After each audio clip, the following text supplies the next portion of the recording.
How good are your eyes?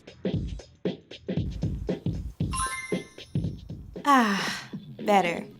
But that's not actually what I mean. I'm talking about what you pay attention to as you go through your day. Do you see that candy wrapper on the sidewalk? The dishwasher that needs to be unloaded? What about the toy lying in the middle of the floor that someone is definitely gonna trip over? Do your eyes pay attention to the kid playing alone on the playground? Or your older neighbor trying to wheel her trash bin up the driveway? All around you, there are things that need to be done, just waiting for someone to step up. And that someone can be you. When you see that piece of trash, toss it in the can. Take that silverware and slide it in the drawer. Pick up that toy and put it away. Invite that kid to join your kickball team and offer to help your neighbor get her rolling bin back to the house. When you see a need and you make a move to take care of it, that's initiative. It's a great way to show love to the people around you. When you see what needs to be done and do it, others can see God at work in you. That's why initiative is an amazing way to worship God with your life. Because worship is about more than just singing loud, it's all about living loud.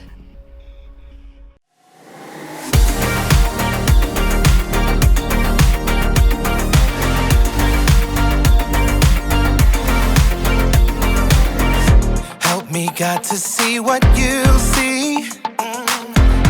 You are doing a great work in me. I've decided I can't stand still. No, you have given me purpose. All my heart is yours. All my life is yours.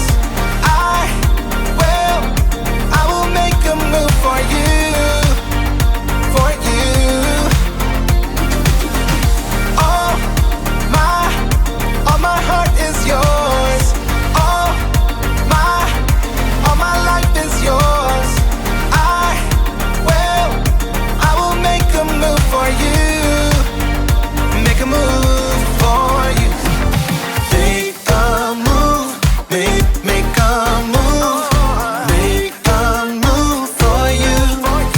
I will make a move, make a move. Make a move for you. I will.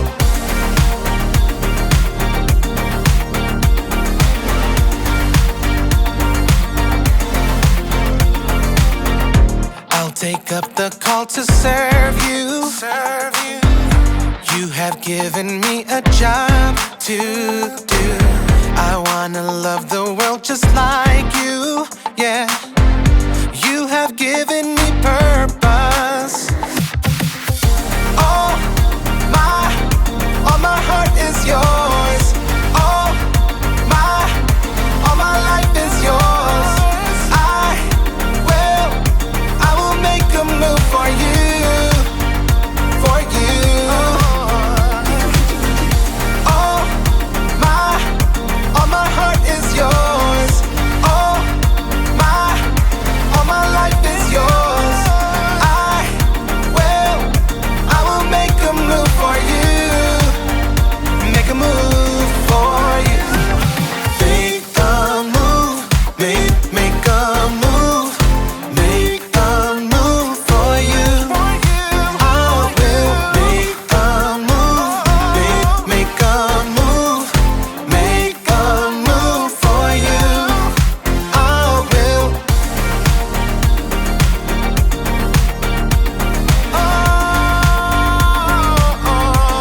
Make a move.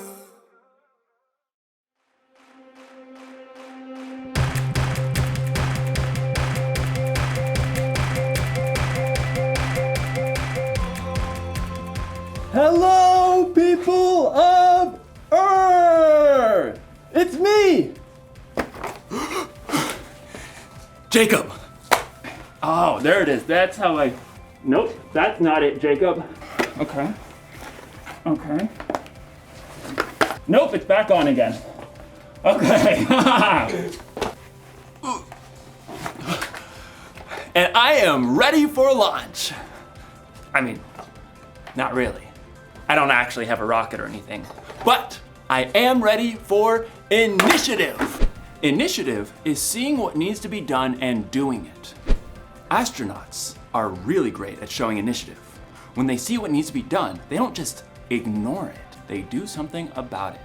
They even have this thing they do before every launch. It's called a status check, and it works like this. Rocket fuel, check. Oh. Rocket fuel is a go. Red switchy thing, check. Red switchy thing, Red switchy thing is a go. Power thrusters, check. Power thrusters. Power thrusters are a gross. I can't check the power thrusters because somebody left a dirty sock here. Well, can you move the dirty sock? I mean, I could, yes, but it's not mine. I didn't leave it here. And so I don't think it's my job to move the sock. I suggest that we halt the launch until whoever left the sock here comes and gets it themselves. Copy that. Holding launch for a dirty sock. Good. Roger that. I wonder how long I'm gonna have to wait for someone to come get this sock. Probably gonna be here for a while. You know what? Today's story is about a guy who saw something that needed to be done, and he did something about it, even though it wasn't his responsibility. Sounds like a great guy. Will somebody come get this sock? It smells. Some people, am I right? Ugh. The Bible. It's 66 books of history, stories, letters, and poetry that fit together to form God's one big story. The epic adventure of how He created us and loves us so much that He made a way to rescue us. As we travel through the Bible, from Genesis to Revelation, we discover people who met God and found their lives changed forever. Now, for an amazing story. Inspired by the book of Nehemiah, chapters 1 and 2. Over and over, the Israelites promised to be faithful to God. But over and over again, they turned away from Him. At last, God allowed enemy armies to take His people captive and carry them off to Babylon, nearly 1,000 miles away. After 70 years, God allowed some of His people to return to Jerusalem and rebuild the temple. But back in Babylon, now part of Persia, the rest of the Jews had made lives for themselves. In fact, a Jew named Nehemiah had become quite important. Greetings. I am cupbearer to the king. A cupbearer was like a bodyguard who checked to make sure that no one poisoned the king's food or drink. Nehemiah was likely a trusted advisor. Your Majesty, may I suggest the date pudding? But though it was nearly 150 years since the Israelites had left Jerusalem, Nehemiah's heart was still in his homeland. When his brother Hanani returned from his trip to Judah, Nehemiah had a chance for some news. Brother, how are the people left in Jerusalem? Some are still alive, but they're having a hard time. Oh no. The wall of Jerusalem is broken down. The gates have been burned with fire. People are ashamed. That's terrible. A city without walls could never prosper. The people would always live in fear of being attacked. I'm sorry to bring such bad news. No, I'm glad you told me. Dismayed, Nehemiah sat down and wept. He couldn't even eat for several days. Instead, he poured his heart out to God. Lord, you are a great and wonderful God. See how your people are suffering. Please listen to me. I'm praying for the people of Israel. We Israelites have committed sins against you. We haven't obeyed the commands you gave to Moses. Nehemiah reminded God of the promise He made to His people. You said, "If you people are not faithful, I will scatter you among the nations. But if you return to me, I will bring you back." Lord, please pay careful attention to my prayer. Give me success when I bring my request to King Artaxerxes. For 4 whole months, Nehemiah prayed daily to God.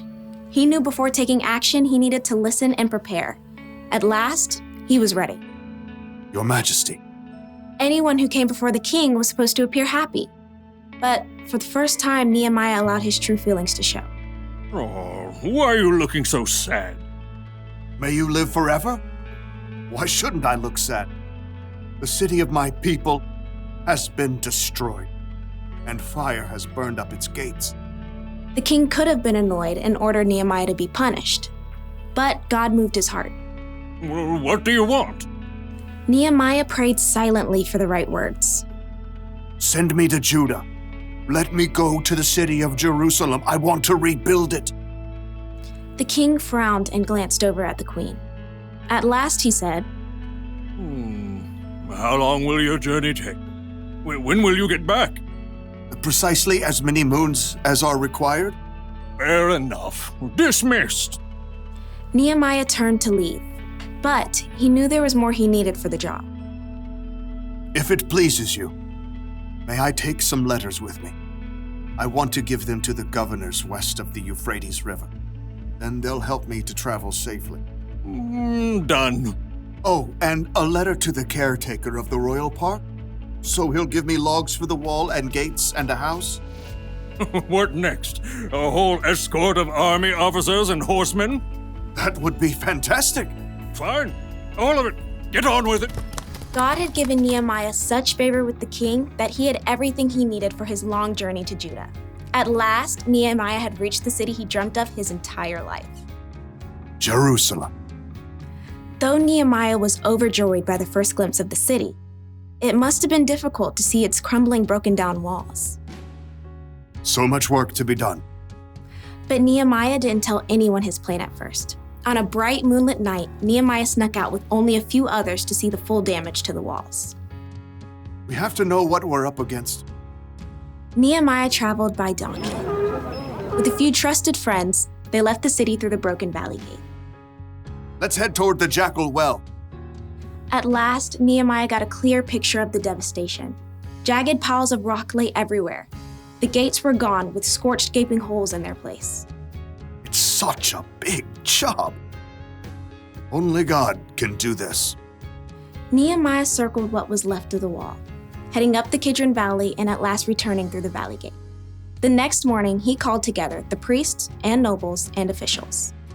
You know, I've come to visit my people in Jerusalem, but that's not the only reason I'm here. Nehemiah gestured to the jagged remains of the wall, visible from where they stood. You can see the trouble we're in. Jerusalem has been destroyed. Fire has burned up its gates. Tell us something new. Come on. Let's rebuild the wall of Jerusalem. Then people won't be ashamed anymore.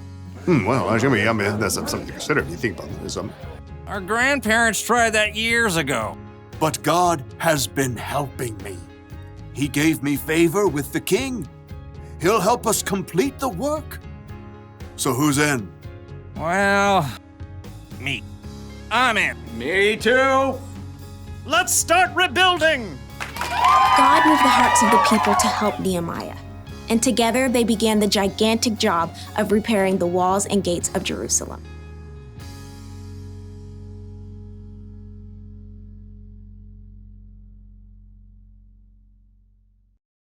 You ever see a piece of trash on the ground and just walk by without picking it up because you didn't put it there?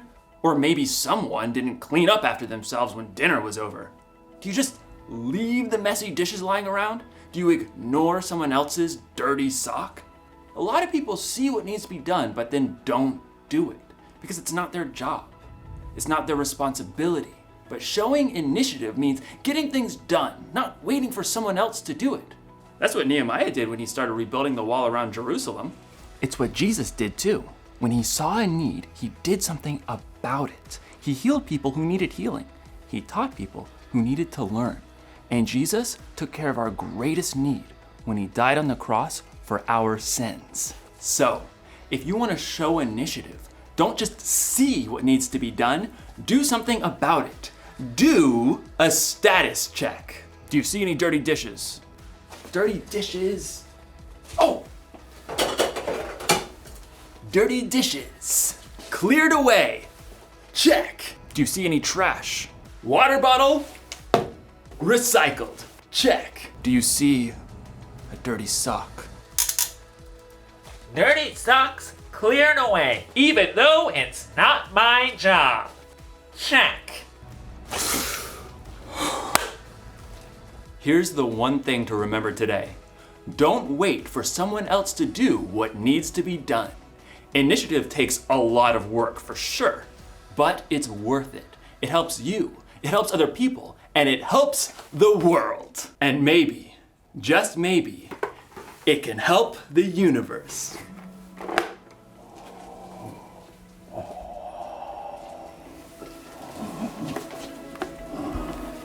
I'll see you next time.